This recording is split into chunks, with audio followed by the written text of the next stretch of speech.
Kale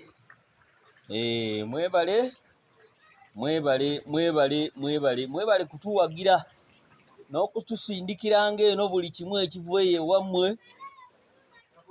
Anna nazimba Kololo naye Kololo naye waggwamu bulala. Omuntu kati laba mu butuufu bino nno biva bwayise ne bijja paka eno Kololo.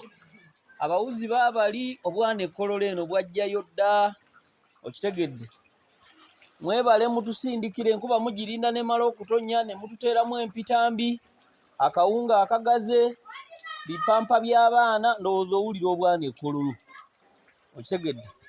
Naye nga bano bonna batuuze be banneiba bange,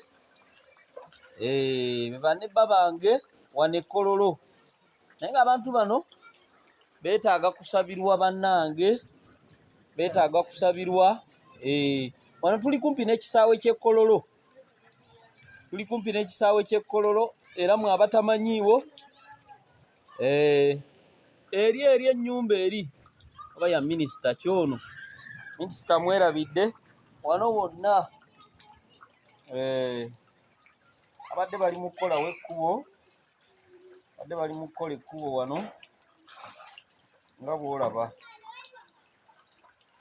Banna era tuzanyidde no kafirimu, abaana basombye amazzi gaweze, basombye amazzi n'ebidomola. Wano wonna baana be bagasombye ago amazzi, tugenda gakozesa.